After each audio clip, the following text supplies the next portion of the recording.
നമസ്കാരം. മറ്റെല്ലാ കാര്യങ്ങളിലും സ്മാർട്ടായ മലയാളി ഭക്ഷണ കാര്യത്തിൽ മാത്രം അല്പലാഭം നോക്കി ആരോഗ്യം അപകടത്തിലാക്കുകയാണെന്നാണ് ഫുഡ് വ്ളോഗർ മൃണാളിൻ്റെ ആപ്തവാക്യം.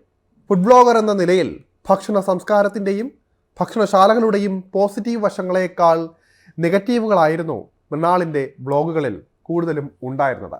ഫുഡ് വ്ളോഗർ എന്ന ലേബലിൽ നിന്ന് എറണാകുളത്ത് വളർന്നുകൊണ്ടിരിക്കുന്ന റെസ്റ്റോറൻറ്റ് ചെയിനിൻ്റെ അമരക്കാരനാകുമ്പോൾ ഒരുപാട് കേൾക്കേണ്ടി വരുന്നുണ്ട് മൃണാളിനിപ്പോൾ. നെഗറ്റീവുകൾ മാത്രം വിളിച്ചു പറഞ്ഞ് പണവും ആത്മസുഖവും നേടിയത് കൊണ്ടാകാം അദ്ദേഹത്തിൻ്റെ റെസ്റ്റോറൻറ്റിലെ പോരായ്മകളെ ആളുകൾ കൃത്യമായി നിരീക്ഷിച്ച് വിമർശിക്കുന്നത്.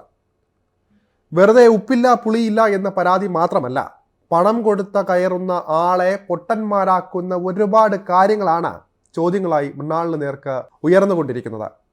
ഒരു കസ്റ്റമർ ഫീഡ്ബാക്കിനെ പോലും മാനിക്കാതെ പരുഷമായ ഭാഷയിൽ തിരിച്ചു മറുപടി പറയുന്നതോടെ മൃണാളിനെതിരെ ഭൂരിഭാഗം മലയാളികളും തിരിയുകയായിരുന്നു. വാക്കും പ്രവൃത്തിയും തമ്മിൽ ചേരാതെ വരുന്നതോടെ മൃണാളിനെ സ്നേഹിച്ചിരുന്നവരും കൈയൊഴിഞ്ഞു. വിമർശനങ്ങളെ എങ്ങനെ നേരിടണമെന്ന് നോക്കി പഠിക്കാനായാൽ സ്വന്തം ഫീൽഡിൽ നന്നായി മുന്നേറാനാകും മൃണാളിന്. മൃണാളിൻ്റെ റെസ്റ്റോറൻറ്റിൽ 10 രൂപയുടെ ചായ കുടിക്കാൻ വരുന്ന ആളാണെങ്കിലും അയാൾ അവിടെ എത്തുന്ന ഒരു കസ്റ്റമറാണ്. പലയിടങ്ങളിലായി സഞ്ചരിച്ച് പലവിധ ഹോട്ടലുകളിലും കയറി ഇറങ്ങുന്ന മലയാളിക്ക് ഭക്ഷണത്തിനായാലും സൗകര്യത്തിനായാലും കൊടുക്കുന്ന കാശിനുള്ള നിലവാരം കിട്ടിയില്ലെങ്കിൽ അത് ചോദിക്കുക തന്നെ ചെയ്യും. അവിടെയാണ് മൃണാൾ അന്ന് പറഞ്ഞുകൊണ്ടിരുന്ന വാക്കും ഇന്ന് ചെയ്യുന്ന പ്രവൃത്തിയും തമ്മിൽ താരതമ്യം ചെയ്യുന്നത്. പോരായ്മകൾ ചൂണ്ടിക്കാട്ടി മൃണാളിനോട് ചോദിക്കുന്ന ചോദ്യങ്ങൾക്ക് കൃത്യമായ ഉത്തരം സാധാരണ കിട്ടാറില്ല. റെസ്റ്റോറൻറ്റിലെ ഈച്ച ശല്യത്തെക്കുറിച്ച് ചോദിക്കുമ്പോൾ ഞാൻ വളർത്തുന്ന ഈച്ചയല്ലെന്ന് പറഞ്ഞ് രംഗം ശാന്തമാക്കുക, ബിരിയാണി പോരാ എന്ന് പറഞ്ഞാൽ അത് നിനക്ക് ബിരിയാണി കഴിക്കാൻ അറിയൂടാ, അല്ലെങ്കിൽ നിനക്ക് ബിരിയാണി എന്തെന്ന് അറിഞ്ഞൂടാ എന്ന രീതിയിലുള്ള കമൻറ്റുകൾ, ഇങ്ങനെ പോകുന്നു മഹാന്റെ വിശദീകരണങ്ങൾ.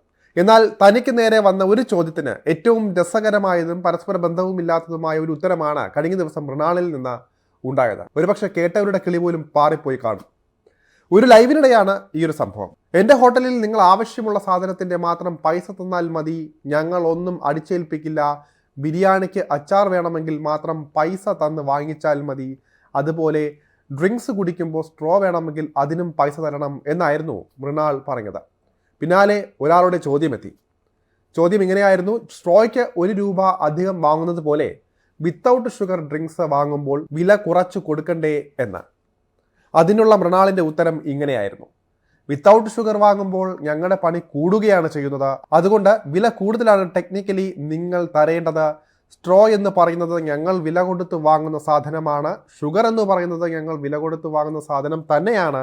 നിങ്ങൾക്ക് ഷുഗർ വേണ്ട എന്ന ഇൻസ്ട്രക്ഷൻ ടൈപ്പ് ചെയ്ത് കയറ്റുന്നത് ഞങ്ങൾക്ക് കൂടുതൽ ജോലിയാണ്, ജോലിഭാരം കൂടുകയാണ്, സമയം കൂടും. അങ്ങനെ നോക്കുമ്പോൾ നിങ്ങൾ ഇങ്ങോട്ട് പൈസ തരണം എന്നുള്ള മറുപടിയാണ് മൃണാളിൽ നിന്ന് കേട്ടത്. ഇപ്പോൾ എങ്ങനെ ഇരിക്കുന്നു?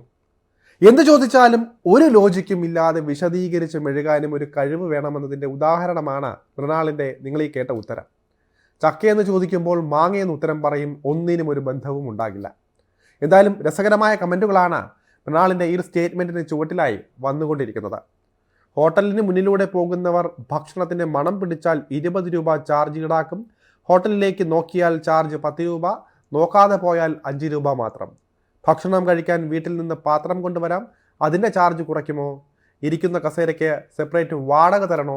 അങ്ങനെ നീളുന്നു കമൻറ്റുകൾ. എന്തായാലും ന്യായീകരിച്ച് മെഴുകി ഏറിൽ നിന്നിറങ്ങാതെ അലയുകയാണ് മൃണാൾ. എന്തായാലും മൃണാളിൻ്റെ റെസ്റ്റോറൻറ്റുകളെക്കുറിച്ച് കേരളം പരക്കെ ഇങ്ങനെ നെഗറ്റീവ് പബ്ലിസിറ്റിയിലൂടെ അറിഞ്ഞുകൊണ്ടിരിക്കുകയായിരിക്കാം. അത് കച്ചവടത്തിൽ നേട്ടങ്ങളും ആവുമായിരിക്കും. പക്ഷേ നേരത്തെ പറഞ്ഞൊരു സംഭവമുണ്ടല്ലോ, വാക്കും പ്രവൃത്തിയും, അത് തമ്മിൽ ബന്ധമില്ലാതെ വന്നാൽ അത്രയ്ക്കുള്ള വിലയും മൃണാളിന് സമൂഹത്തിൽ നിന്ന് കിട്ടുകയാണ്. ഇപ്പോൾ കേട്ടുകൊണ്ടിരിക്കുന്ന പഴികളെല്ലാം അർഹിച്ചത് തന്നെയാണ് മൃണാൾ.